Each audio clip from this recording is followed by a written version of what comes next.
Have you ever been abandoned at your weakest moment? Like you're sinking to the bottom of a pool and someone casually throws another brick in. It sounds kind of funny, but honestly, it was so painful and unbelievable that I half thought my life was a sitcom. And want to know how the next episode of this sitcom played out? Then here. Let me tell you, when I had just turned 15, I'd gotten used to being treated like a burden in my own home. You know that feeling, right? Every time I walked into the living room, I could see my parents' eyes calculating the cost of raising me against whatever benefit I brought. And my brother, don't get me started, he'd sneer and roast me whenever he saw me, like you can't do anything right. While my friends had noisy family dinners where everyone talked, my meals were usually silent, broken only by my mom's occasional irritated sighs. The truth is, I tried my best to be recognized. I won an award in a school writing contest, but my dad just said, "That trophy won't pay the electric bill." I helped my mom wash piles of laundry, but she complained I was slower than the washing machine. I even handed my brother a few coins I'd saved from babysitting the neighbor's kid, yet he still mocked me. Don't think those pennies make you an adult. No matter how hard I tried, I was still just the burden. I still remember that day clearly. I came home from school, my backpack heavy on my shoulders, my mind replaying the math test I had just finished. On the way, I even comforted myself with the thought that maybe tonight I could beg Mom to make the spaghetti I loved, even though I knew the chances were close to zero. But when I turned onto my familiar street, I instantly felt something was off. The house looked different. The windows were dark, the curtains were gone, and Dad's old car, always parked in the driveway, had vanished. I ran to the door and knocked a few times. The door swung open easily because the lock had been removed. Inside, it was completely empty. No more worn sofa, no more wooden dining table with its scratches, no more familiar blaring TV. The house looked as if it had been swallowed by a cold void. My heart raced, each beat pounding in my ears like an alarm drum. I screamed, "Mom? Dad? Ryan?" No one answered. On the kitchen shelf, there was only a single folded piece of paper left. I opened it with trembling hands and read the scrawled words, "Fend for yourself."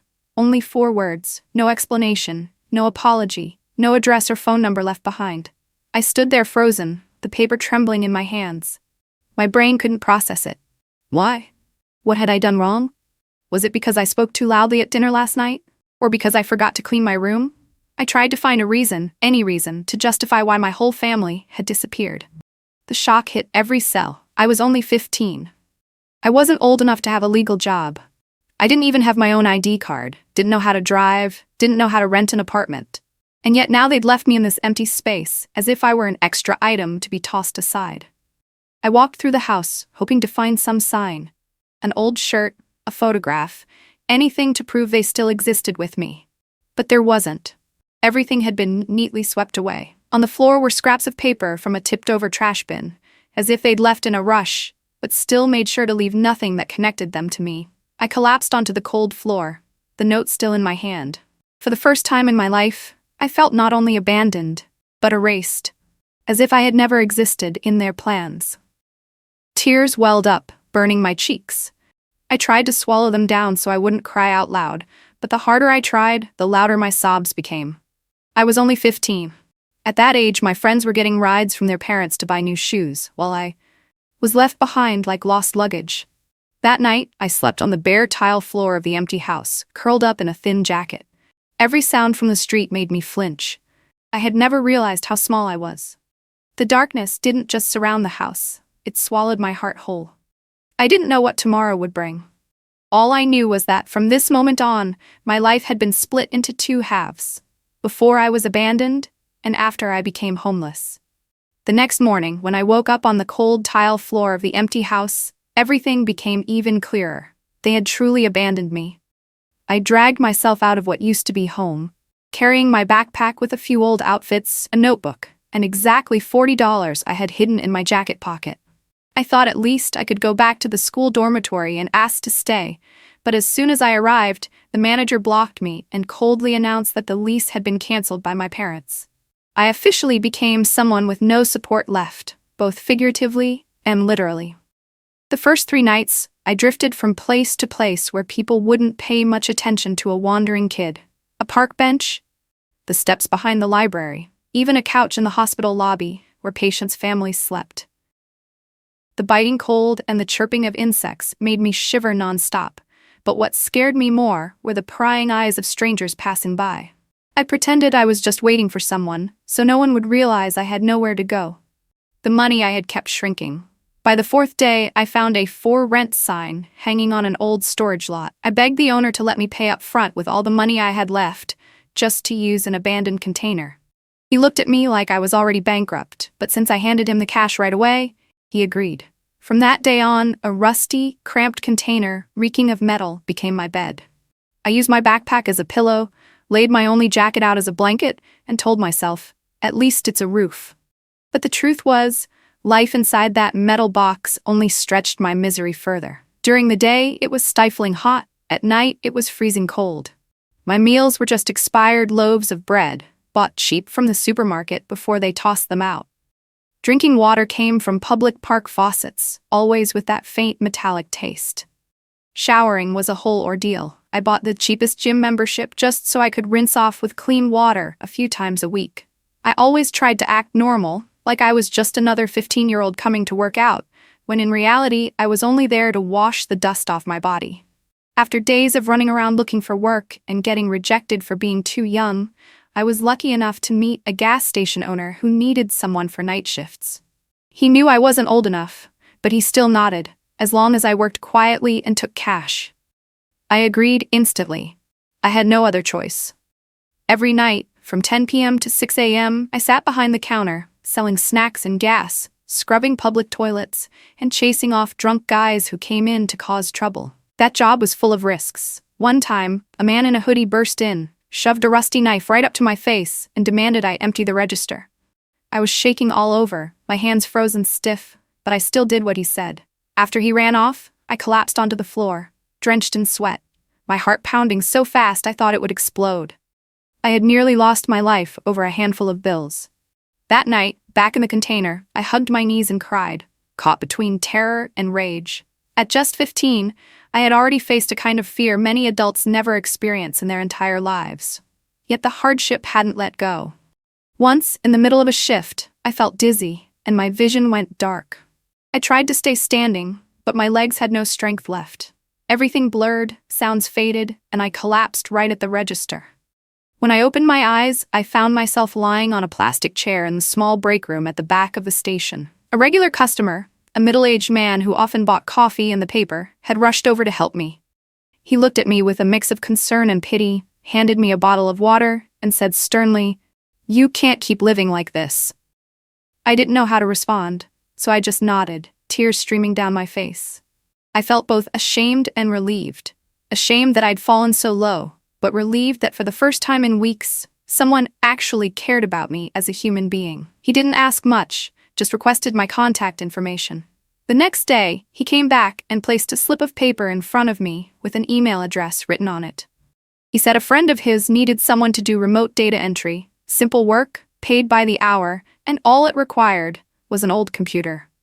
"Give it a try. Who knows, maybe this will be the start of something better," he said with a smile. I clenched that piece of paper in my hand, feeling as if I'd just been given a tiny key to escape the endless cycle of darkness. And while the night outside was still long and cold, inside me, a faint glimmer of hope began to shine. I still remember the first night I held the slip of paper with the email address in my hand. My heart was both excited and skeptical. After so many days living in darkness, it felt like a small escape I didn't dare believe was real.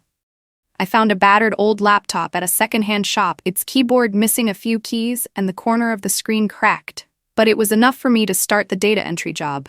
In the first days, I kept making mistakes and my speed was slow, but I stayed patient because it was the first legitimate job I had that didn't require hiding my real age. That job opened up an entirely new world. I began to discover that online there were thousands of opportunities for people who were willing to work hard and learn. I dove into free videos on the internet.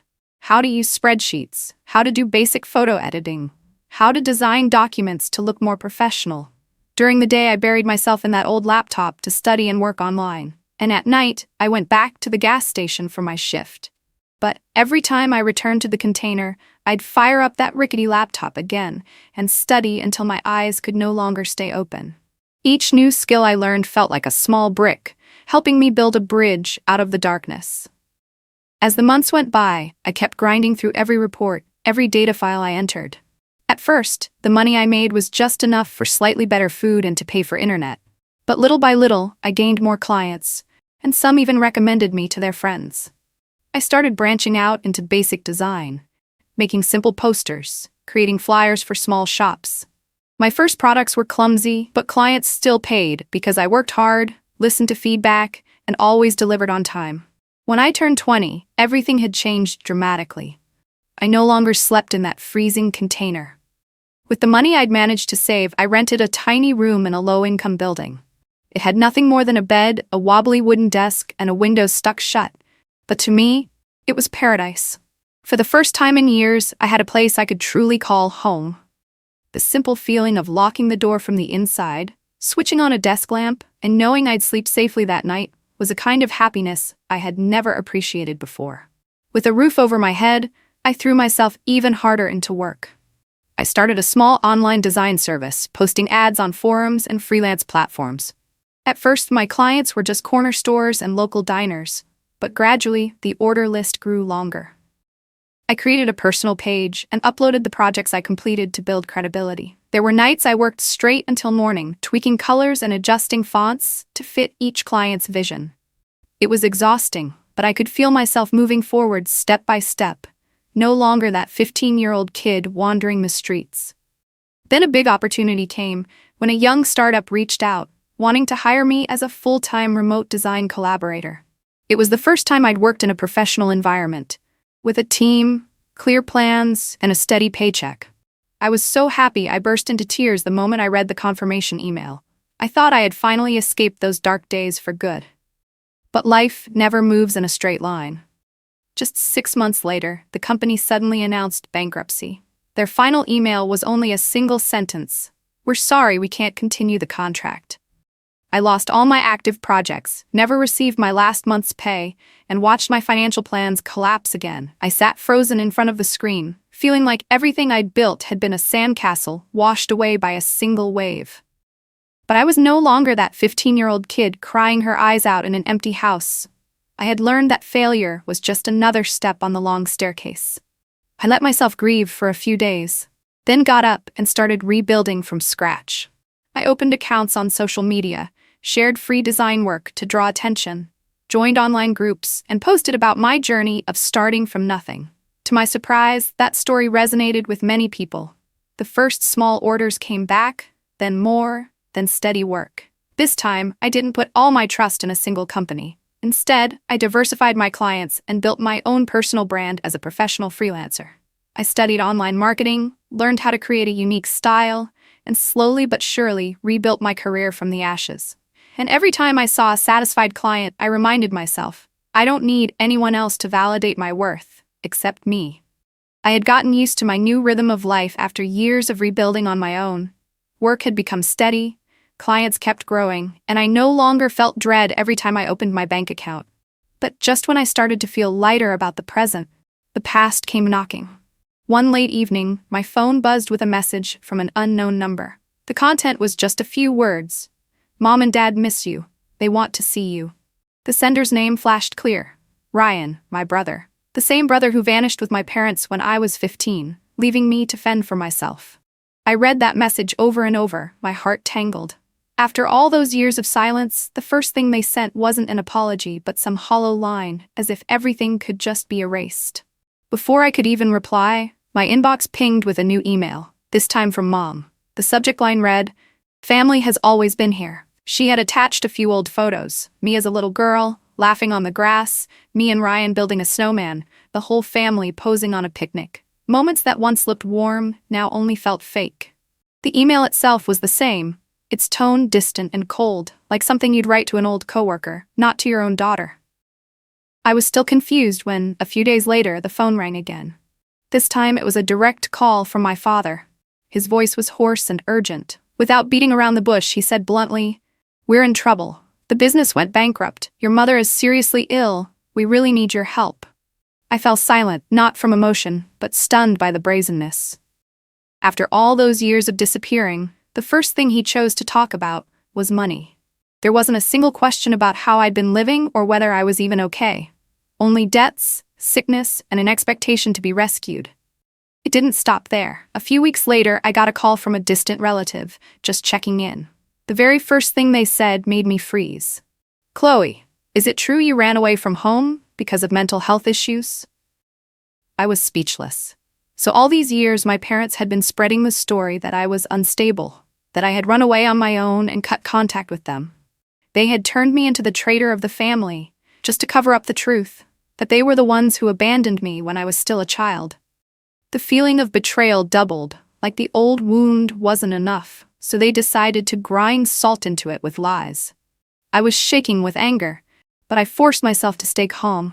I thought maybe I could just ignore them and let it pass. But it didn't stop at messages or phone calls. One morning, when I walked into the small office where I worked with a few colleagues, I was met with chaos. My parents were there. They were sitting right in the lobby, loudly talking with the receptionist. They demanded to see me, demanded a family conversation, their voices both pleading and sharp. My staff looked uneasy. A few clients glanced around with curiosity. I felt my face flush hot. I walked over, keeping my voice steady as I asked them to leave.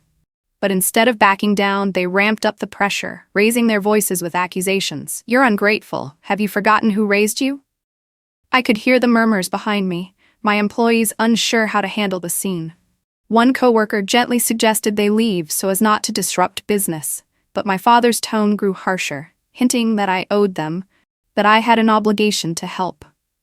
The situation got so tense that I had to call the building security to step in. They left reluctantly, but not without throwing me bitter looks, as if I were the traitor. I stood there, my heart pounding, burning with both anger and shame.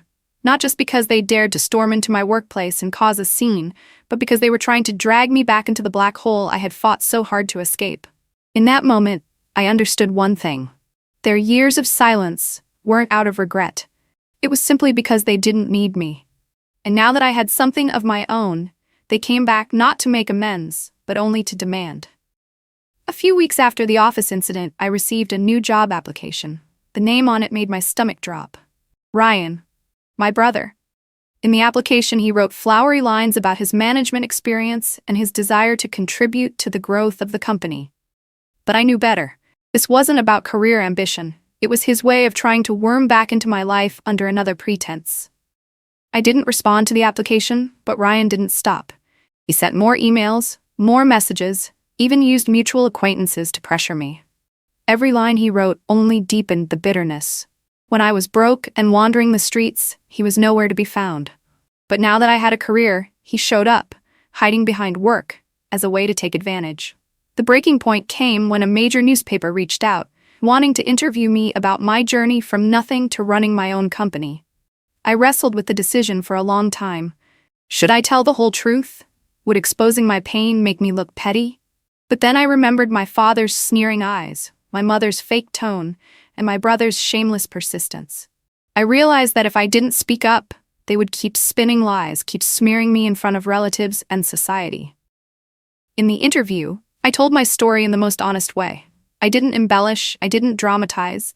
I simply explained that I had been abandoned at 15, that I had to sleep in filthy places, work dangerous night shifts, and rebuild from nothing. I also made it clear, my family had spread the rumor that I was mentally unstable to cover the truth. When the article was published, the reaction was explosive. Hundreds of comments poured in, most of them outraged on my behalf. People couldn't fathom how a child could ever be treated that way. My family was disgraced. Relatives who once believed their lies now confronted them. The pitying looks I used to get had turned into contempt toward them. And for the first time in years, I received public, unwavering support from the community. No one called me a liar or accused me of exaggerating anymore. I finally felt freed from the weight of silence I had carried for so long. I decided to draw an unbreakable boundary. I no longer considered my parents and brother my family. My real family are the ones who reached out when I was at my lowest. A kind regular customer, colleagues, friends, and loyal partners.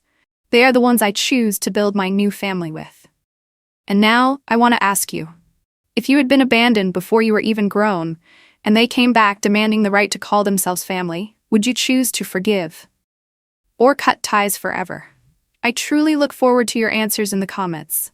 Thank you for listening to my story.